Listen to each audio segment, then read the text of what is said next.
Hey guys, it's Rashauna Scott, and you are listening to another interview here. I have this prestigious woman coming to us from New York for the Flippin' and Heels Virtual Summit, Miss Ayo Haynes. Welcome, Ayo. Hey, thank you so Hey, much. hey.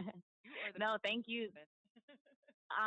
Thank you. No, thank you so much for joining us. You have so many years in the business, and this summit is geared towards women who are in this business, who are either new real estate agents or seasoned real estate agents, or people who are aspiring to be real estate agents. So I immediately thought of you when I thought of a woman that is in this business that is kicking butt. So thank you so much for saying yes Oh, to do the welcome. interview. Absolutely. Yes. I mean, I was Yes, one of yes, those yes. women. I was someone who aspired to be in the business, and I was someone who was in the business and not knowing anything at all. Mhm. And now here I am 12 years later, and, I know a thing or two. To say the least, right? So yeah, so 12 years ago. So take us back to how it started. Oh, it started pretty funny. I was actually still acting full time, and I was on a commercial set, shooting a commercial for a hotel, and they had us up there in Pittsburgh for the whole weekend. And one of the guys that was also a principal on the job, he kept disappearing, like between cuts. I'm like, where is this guy disappearing to? So I finally found him. I said, what's going on? And he says, oh, I have a very active business, a real estate business back in New York, and the phone keeps ringing. I have to go answer it. I said, oh, I said, that's really cool. I mean, I've always wanted to be in real estate, and I had a business background, but I loved the arts and I loved acting. So I saw someone who was doing and living exactly the life that I wanted to live. And by the end of the weekend, he said, you should come join me and on my team. And he didn't have a team at the time. And eventually, long story short, I took him up on it. And my first year with him, he became one of the top producers of the company. Me as his assistant, as a buyer's assistant, working with his clients that he wouldn't necessarily have the time to work with as a seller's agent.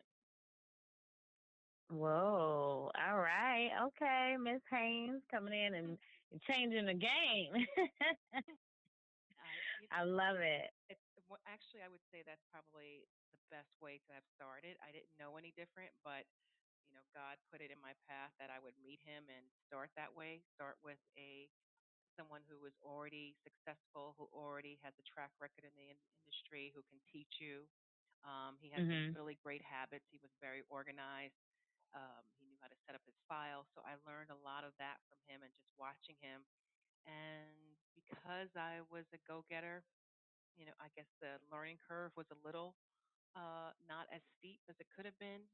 And before we both knew it, I was walking around my neighborhood talking to landlords about empty buildings and trying to get us business as developers, not developers, but representing developers. And that's what happened. We I brought in my first year a developer, and we started marketing that those apartments as condos. Wow, nice, nice. So how long did you work with this guy? I worked with him for 2 years, and then I found that I knew enough to go out on my own. I'm an independent person. The hard part is that part of my personality at that time was very comfortable being the second person, like the person behind the successful person. And Mhm. I had to really do some examination of myself as to why that was, so that if the relationship didn't work out because I didn't feel like I got enough praise or adulation because of what we accomplished, that's really not his fault. That's my fault for putting myself in the second position. So it was time Mm. to get out of his shadow and do my own thing. Because I was bringing in customers who were large and high end customers. So it was time to just fly. And it had Right. been something that had shown up in my life before with all my other little adventures that I have. And people who know me for many years are like, "What haven't you done? What job haven't you done?" Right. So it was a good transition for me, just generally, for that part of my life to leave being number two behind and being the secretary, the assistant who could, kill it behind the scenes. It was time to, get in front. Right. Well, that's awesome. And I think it's so important that you even had the confidence, right? Because a lot of people don't have the confidence to step out on their own when you're like, wait a minute, I'm the one that's bringing in this business. I'm the one that's bringing in the big time developers, and it's your face that they're seeing, or your voice that they're talking to over the phone. You are bringing in the business, but still giving him a cut. Right. So, you know, And so I actually, think that's awesome. in that situation, he's giving me the cut because I'm on his team. So it's not even me Mhm. giving him. I don't control the deal. Oh, right. you Right. know so Exactly. you want to control the deal, and that goes to the point of being a seller's agent. A seller's agent is in control of the deal. A buyer's agent is Mhm. not in control of the deal. You are one of many people that seller's agent and the seller can choose to do a deal with. So Right. there's something to being in front and Mhm. controlling the deal. Absolutely. So with that being said, you stepping out as I mean, even 2 years in, there's still people out here that, like yourself now, 14, 15, 20 years in the business. I mean, even stepping out on your own, you weren't afraid, to tell others that you were new, or, how did that, I mean, well, obviously you weren't afraid, but what did that No, feel like, or what did I that was look still like? afraid, of course, going on my own, especially having had that track record of being comfortable in the number two position. I was definitely afraid, but I was more, I was not going to be, this is leave it to New York City, the noises of New York City. um, I wasn't going to allow myself to let my fears keep me trapped in a position that I wasn't comfortable in. So I went ahead and got uncomfortable. I think one of the first deals that I did on my own, and even probably when I was still with him, I had to tell the other agent on the other phone. I admit it. I was like, I'm new. I really don't know how this process goes, and you have to do because if you're not willing to share with people what you don't know, and I know in sales, you want to put up the front that you don't want to um, be the first one to sweat necessarily or to flinch, but if you let your ignorance in a deal prevent the deal from going forward, you could actually lose the deal, lose the money, the commission, lose potential referral business. And what I found is that when I told people in the first maybe two deals that I was new, they were so graceful and gracious with how they handled me. And they're like, no problem, let me help you. And they didn't try to take advantage because I didn't know. I mean, I still knew business, but I just didn't know all the technicalities of maybe negotiating the deal. Um, and all the intricacies that there are, especially in the New York market, which is so different from many other places in the country. Um, and I appreciate when a new agent tells me they're new, and I'll say the same thing that was told to me. Okay, let's work together. Let me help you, and feel free to ask me anything, because an agent who does not ask for help and who pretends to know things is going to get into big, big trouble. Right, right, absolutely. And you brought up a very good point, saying, your ignorance, don't let that, that can cause you to lose a deal or lose out, on money. But I also want to encourage those who are listening, be confident in the fact Right, that, hey, okay, I may not know everything, but hey, I brought a ready, willing, and able buyer. Okay. right, So, you're talking to the agent on the other end, and it's like, hey, do you want to get this deal done? I have somebody that's pre approved. I have someone who's qualified. No, I may not know all the ropes, but they're interested in this property, and let's move forward so we can both get paid. You know. absolutely right. And then you So. also want to make sure you have your team of people around you. So you need a lawyers that you trust who Mhm. know more. Well, they should know a lot more than you, um, Right. but someone that you can call and say, "What about this? Is this right? How do I do that? Or can this be done?" You want your insurance people. you want your appraisers, you want your inspectors, you want a whole team of people that you have already vetted, that you have already worked with, and that you know that you can refer your clients to, because there are so many pieces of the deal that can go south and can and you there are people who are always smarter than you. Don't be afraid of that. Be grateful for that, and that you can go ahead and contact them and have them help you save and continue your deals and make you look smarter in the end. Right, right, absolutely. All great tips. I'm over here taking notes. And then as you guys that are listening in, I'm taking notes on every single interview as you should as well. So we're gonna switch gears for a sec here. And I want to ask, what does a typical day in the life of Miss Ayo Haynes look like in regards to, a day inside of real estate? Oh my gosh. Well, there is no typical day. I always say that if anyone followed me, they'd be exhausted by 10 a.m.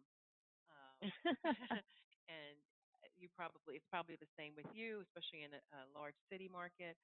The day just goes on. There's no 9 to 5 for anyone getting into the business, especially if you're new in the business. I remember in my first 2 years, especially the first year, I was pulling 60 to 80 hour weeks, working with a really busy agent, but also trying to make ends meet, learn as much as I could. Um, so my typical day, 12 years in, I have a lot more freedom of how to structure my day. What I love about real estate is it has afforded me the opportunity to take my daughter to school in the morning and pick her up in the afternoon. And that comes at a sacrifice for me in this stage of my life, but it's a sacrifice that I want to do. So I have to be incredibly um, focused between drop off after I drop her off at 8:39 till 2:30 when I go to pick her up. That's my day, and I have to get as much done as possible, and then I pick up my day after she's gone to bed. Um, so it's working with sellers, it's working with buyers, it's training a new team member, it's working at my nonprofit that I am the board chair of. Um, it's being a mother, it's being a friend. It's a 24-hour day, that's for sure. But I love Absolutely, it. absolutely. Yeah, of course, absolutely. Because you're in control and you're able to, pick and choose, what you choose to fill your time with. And so I love it. So, and I love the fact that you even pointed out, working so many hours a day. You'll be surprised at how many people I hear say, "Oh yeah, I think I want to get into real estate because it's the easy way to make money." Right. No, it's not. Right. Or they want to get into it Right. part time. I don't know other markets. In New York City, you cannot do it part time and Mm. make a living at it. Um, Mhm. you could probably do it part time, but if you really want to do it where it's supporting you and paying off the financial rewards that you want it to, you're going to have to be doing it. Um, here's my New York sound again. You're going to have to be putting in those hours. It's got to be a full time job. You can't do it half, that word. Um, but um, it's something that, I'm so grateful as I look back and look at how I was raised, where my mom did not have the liberty of picking me up from school. She worked 9 to 5 um, as a single mom, and there were choices that had to be made based on the finances. Whereas in real estate, 12 years in, that flexibility is, a godsend for how I want to raise my daughter. Absolutely, and it's priceless. Like there's no, amount that you can put on, like I said, having that freedom. Right, But that you worked so hard for. It wasn't right, easy, but you worked hard for it. right. Love it, love it. So moving right along, I did want to ask. You mentioned as far as making sure. From the time you drop your daughter off to the time you pick her up, that's when you're really crunching down and negotiating deals or doing whatever it is you have to do. to drive and grow the business.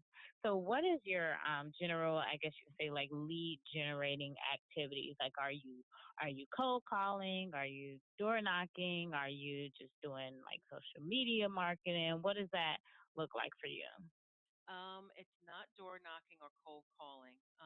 In New York, you can certainly do all of those, and there are teams that do that. I just happen to not have enough time to do that to follow up on expired listings. I mean, I still think it's a great way to build a business. The other thing that's great to do is to make friends with landlords and doormen who know of apartments that are empty. Um, Mhm. and so if something becomes vacant, they call you immediately. um, my biggest lead generator has become a monthly newsletter that I send out. It's called the Inbox Concierge, and it's curated by the marketing department of my agency. And initially I didn't realize how many people that it reached and had connected with. And it's basically a newsletter that tells of what's going on in the New York City area on a calendar um, basis, on a day by day. And we had some technical difficulties switching from one CRM to another to get the newsletter out. And I ran into a customer who I had sold an apartment to. He says, "Hey, I haven't received your inbox concierge in a while. What's going on?" And I was like, "Oh, people are missing that. That's really good." And then a few months later, he called me to list his apartment. So people, getting in front of people with information that doesn't necessarily pertain to real estate, but pertain Mhm. to how they live their life, how they live their life better, is a great way for people to think of you. So every month, people are like, "Oh, I wonder what's going to be happening in the city. Let me look at Io's newsletter and see." So it doesn't have to be the same content that I just described. It can be content that is interesting. I think one way to really reach people is to not always ask for business.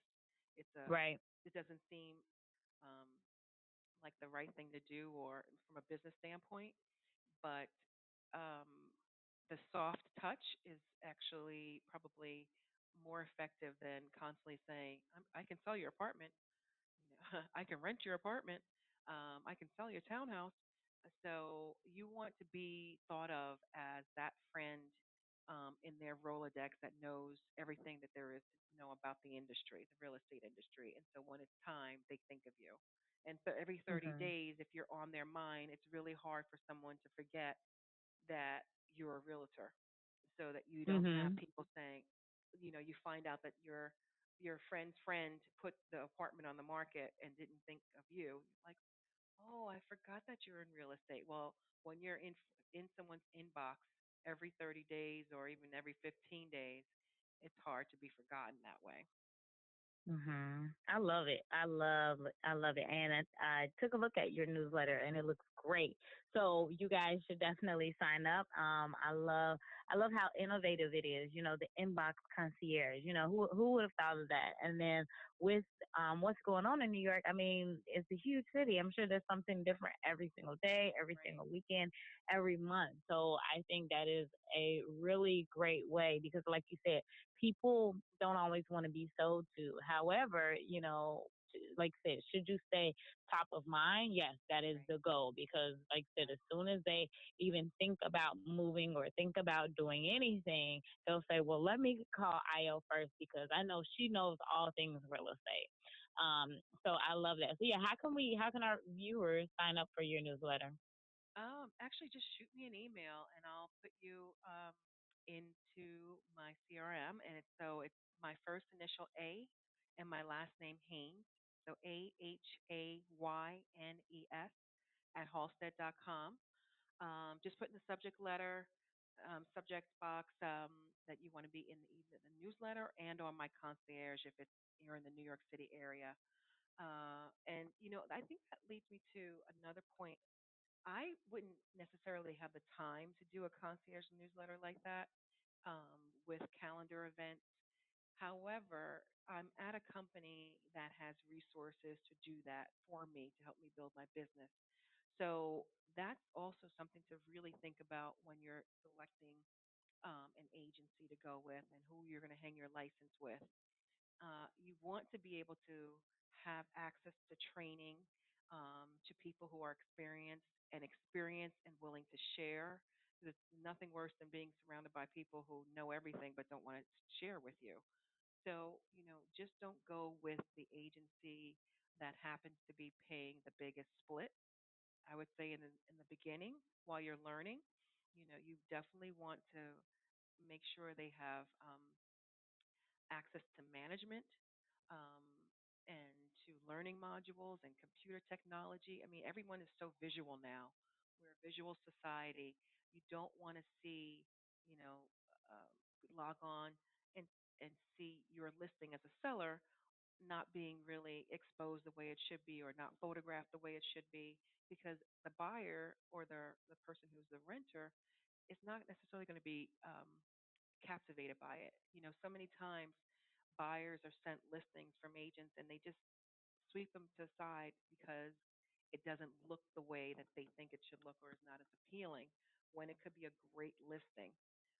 And that's where you, as the agent, comes in and say, I know you clicked this off of your list, but I think there's something here I want you to see. Um, but going back to my point about choosing an agency, uh, you know, you small is not necessarily the best, large is not necessarily the best, but find out what the agency offers and um, you know, start somewhere. Start and then if you feel like you've outgrown that agency, certainly move. But there's all sorts of considerations to make when choosing a broker to work with. Yeah, I think those are great, great, great points. And thank you so much for bringing that up because, as I mentioned in the beginning, yeah, there are a lot of ladies who are listening in who are currently getting their license right now, and they're not sure, where they're going to hang their license, and they aren't sure what questions they should be asking. So again, I hope you guys are taking notes. One that's going to offer training, one that has experienced individuals there, and it's so funny I have to put myself on mute because I'm over here like, So yeah, like you said, there's nothing worse than, thinking that you're gonna receive all this knowledge and this feedback and all of this expertise, and then you're sitting there and you don't have any help. And it's one thing to be a new agent, you already know you don't know anything, and then you don't Right. have anyone trying to help you either. It's so Man, frustrating. yeah, Right. And you have to have yeah, enough money put aside. Everyone thinks, oh, I'm going to get into real estate and make these big checks. But it takes 6 months to a year to really start closing. And right. you have to have that money set aside, or else your ideals of how the industry is going to go for you is going to be unrealistic. And then you're going to be one of those statistics where I don't even know what the number is, leave in the first year. That does not need to be Right. you. It should not be you. Just be realistic and interview at these brokerages as if you were interviewing for a job. Ask them questions as well. What can you do Mhm. for me? Because they can't make money unless you're making money. But if they're not investing Absolutely. in you to make money, then why are you putting in your time and effort there? Yeah, and why are you giving them a cut or whatever effort Exactly. that is, Hmm. right? But yeah, so as far as like I said, the number of agents that don't make it after the first year, I can't remember the number either, but I know it is a large number. And Chicago is actually a city where you can start out part time. As well as I'm sure there are other cities out there, but before you go full time, you did bring up a great point. Make sure you do have some funds in reserves because on average most agents they don't even they don't get their first lead depending on how your brokerage is set up. But you're usually not getting your own personal lead until 3 months into the business, and then you're definitely not closing any deals Right. within the first 3 months either. Exactly. Right. So let's say you do get into the business, and let's say you know someone right away who's buying or selling. After they go out and look and finally make it to the closing table again, that could be 3 to 6 months out. Right. So I love the fact that you brought up that point. Thank you so much. And Okay. you also want to make sure that they have access to your brokerage has access to um, a system where you're doing floor duty. We call it floor duty in New York or in my office. So on a rotational basis, each person in the office, each agent has a time that they have to be on call within the building for anybody who walks in or calls. And that's a great Mhm. get some leads and real buyers and sellers. I've heard crazy stories and I've had great experience myself with it. It's like a lottery waiting for that person to come in, but again, you want to, how can you get that kind of walk in if your office is on like the second floor or the third floor or some, high up? It's not ground floor. So you want to think about that. Is it on the main street for that kind of walk in business? What kind of frontage do they have? Are there, are, are there windows engaging with the show sheets in the windows? All those things to draw people in and get that business that you normally would not have access to. Right. Absolutely. All great points. Great, great, great points from Miss Ayo Haynes, Ayo, associate broker. Ayo. Ayo, I'm sorry, Miss Ayo Haynes, Okay. associate broker. Um, so I wanted to ask, so switching gears again. So you've been featured in Black Enterprise and HGTV and all of these great places. So how did those opportunities come? Did that help your business? Was it, what happened? Just explain to us what Um, happened there. well, my background is TV and broadcast and hosting, so Okay. I'm naturally comfortable on camera, and I've done a few of the videos for my listings. My company has been very supportive in that. Whenever they get that kind of uh, call for someone to be on camera or to audition for something, and um, that's how the HGTV thing came about. And it turned out that I had previously worked with a producer in my other life on camera, and the Black Enterprise again came through the PR department at my agency.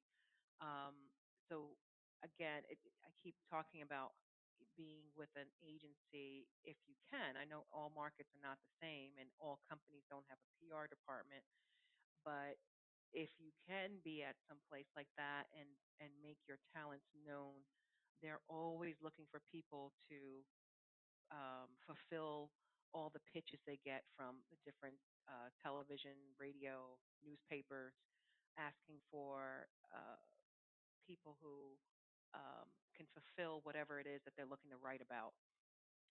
And so that was how I got, into HGTV, which was a really fun experience. Black Enterprise was a great down to earth uh, conversation with the reporter about what it is like to be an African American real estate agent. Especially as a woman, what do you face? Um, and so um, any way you can get publicity, hopefully it's always good publicity that will help your business. You should be using that any way you can in your pitch material. Put it on your website. All of that. It can't hurt, especially if it's good stuff. Love it, love it. Thank you for sharing that. Well, I feel honored Oh, to most be welcome. interviewing you. Definitely from just again your experience, and then just all the opportunities that you've had that you're able to share with us now. So I definitely appreciate that. You're welcome. Um, yes, yes, yes. So you are a big philanthropist, and you love to give back a lot. So I do. tell us about that. And I always stress that philanthropy doesn't have to be necessarily money. And money always helps. Time. I think I'm especially a time philanthropist, where even though my day is completely booked from beginning to end, I carve out time to dedicate to the organizations that I think are doing great work that help others move forward in their lives. I'm always that person who wants everybody to just be happy and live their best life ever. Um, and so I am the chair of an organization that helps families stay together. I just got appointed to Mayor de Blasio, who's the mayor of New York City. His task force on foster care, helping them, foster care youth, not age out into homelessness. So I think, there are all sorts of um, uh, areas of life that appeal to us individually. And it's important to give back to our communities, especially African American and Latino and Brown communities. We always need that extra helping hand.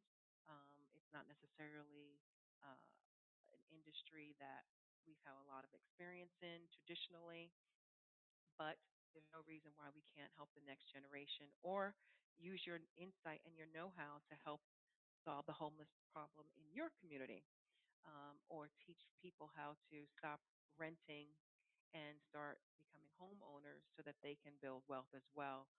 Uh, so, a large part of my business, I know that I could be so much further along business wise and dollar wise, but part of who I am and part of what makes me tick and do the long hours that I do is making sure that I'm giving back in some way. Um, Mhm. and I think it's important for all of us just to not be so enveloped with just doing real estate, because real estate can really become a 24-hour a day job, at the Mhm. expense of family, at the expense of yourself, because all of a sudden the weekends go away. All of a sudden the cell phone is in your hand all the time when you're with your kids doing doing business. You're on vacation and the cell phone is there. It's Right. that kind of industry that can really become, you know, it can eat you up if in that way. Uh, And I remember the very Yeah. first of one of the first few months that I was in the business, and I saw an older woman in the business, and she just looked so unhappy. And I was like, oh God, I don't want to be that person. And you have to find those things that make you happy and make sure that you're incorporating it into your life. And I would, encourage everyone to find an organization that they're maybe giving 10% of your commissions to, or your church, and you would absolutely see how it comes back to bless you in your business and help Mhm. your business grow and withstand the ups and downs of the market. Love it. Love it. Thank you so much for sharing that. Because like you said, it's not always about the money. And yes, Right. we are starting a business and we're in business to remain in business. However, like you said, let's uplift and build communities. Let's talk about credit repair. Let's talk about what it means to be a homeowner and how you can position yourself to, buy homes and your clients may be the first homeowners in their family, in their Exactly. immediate family. You never know how you can impact someone, with, like you said, with just being so giving of your time. So thank you so much for bringing that up. Awesome. Yeah, On that that's note good. That was about good. home ownership, I Mhm. worked with a woman who was buying her first home. She was Latina, Mhm. is Latina. She bought it in an up and coming area, and that condo appreciated incredibly well, so much so that she Mm. could take the equity out. She got a home equity line of credit and w- bought her mother a home. And I mean, and we're talking in New York City over 8 years, her the equity in her apartment basically doubled based on the neighborhood she was in. But Wow. what greatness is that to be able to Mhm. buy your first home, have it appreciate so much that you could buy your mother her first home, and Mhm. you can even still go ahead and sell your own place and buy something else. It's Right. just you have so much more freedom, and it warms my heart when I just look at what she's been able to accomplish in such a short period of time. Because Mhm. usually Love it's it. the Love it. parents buying for the kids, right? Right. Right. How Of how course. great is it you buy your house for your mom? Yeah, that is awesome. And I know how, I'm sure, just how fulfilling that was. So, okay, well, this is all good stuff. We are actually wrapping up the interview. So, we literally have about 1 minute left. But I just want to ask you a question really quickly. If you were to start this business all over, knowing everything that you know now, what would you have done differently from the beginning? I think I would have gotten more of my friends to invest in my real estate business so I could have the money to um, have an assistant. Well, you wouldn't need an assistant in the beginning, but I would say if you want to grow your business at a certain point, you need an assistant. You need somebody who's doing all the other work that you can't do because there's just not Right. enough hours in the day. Um, and hire people to do those things that you don't like. Like for me, social media is so difficult for me because I'm just running. But hire people to do those type of things.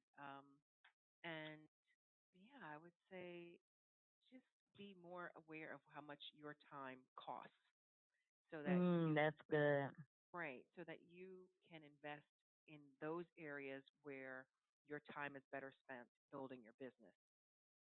Got it. Well, thank you so much, Miss Ayo. I really, really, really appreciate you sharing all of those gems, and I took a ton of notes. So Oh, thank you so good. much for thank you so much for being here on the summit with us. Absolutely. I'm so blessed that you have asked me, and I'm just so appreciative. I think you are killing it. You have that same energy at the age that I had the same energy that you did, that you have.